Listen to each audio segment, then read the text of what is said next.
тозагии маҳал аз тозагии ҳар як ҳавлӣ оғоз меёбад.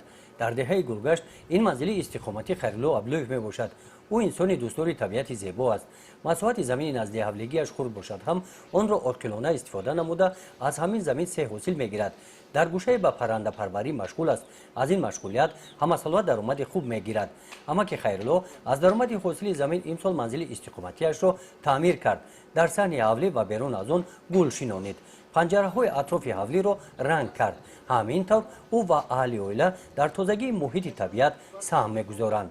тозагӣ хола таъминот маҳсулот таъминот мекардагӣ фарзандоану неки аслан тозагиро аҳамият килино қатъи оила мекунад.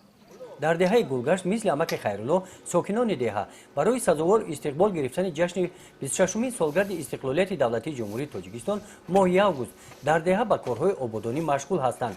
тариқи ҳашар роҳраву кӯча ва ҷӯйборҳоро тоза мекунанд.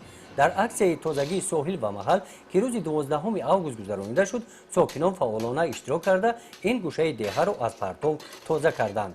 дар деҳаи шӯрак сокинони деҳа ба ҳашар баромада барои ҳарчи тезтар ба анҷом расонидани корҳои сохтмонӣ ва кандани чуқуриҳо барои шинонидани ниҳол, гулу гулбутаҳо ва сохтмончиён кӯмак расониданд.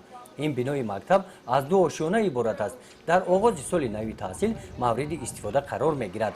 дар бинои нави мактаб дар 8 синфхона дар як бас 240 нафар хонандагони ин деҳа дар шароити нав ба таҳсил фаро гирифта мешаванд.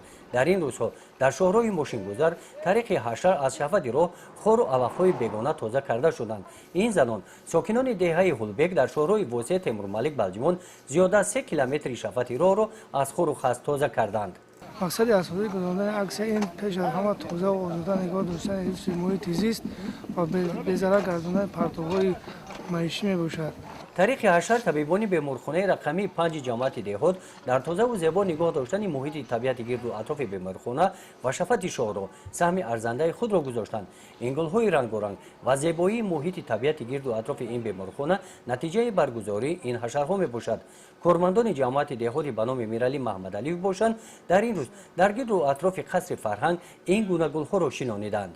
дар назди қасри фарҳангӣ ба номи Мирали Маҳмадалиев 5500 гулҳои ороишӣ инчунин 210 дона арчаҳои ороишӣ оварда шинондем. айни замон манами рӯзҳо боз аз шаҳри Душанбе 560 дона гулҳои ороишии дигар овардем ки шинонда истодаем. нақша дорем ки дар деҳаи Селбур барои зебо гардондани симои деҳа гулгашт ташкил намоем ки то ин ки ҳар бегоҳ шаҳрвандони мо барои истироҳат ва тамошои кӯдаконашон як мавзеи хуб шавад.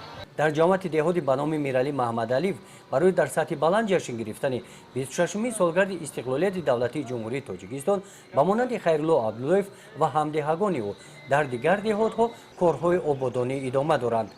гузориши Хоҷа Назриев Худойназар Зуҳуров аз ноҳияи Восеъ барои барномаи иттилоотии Навид.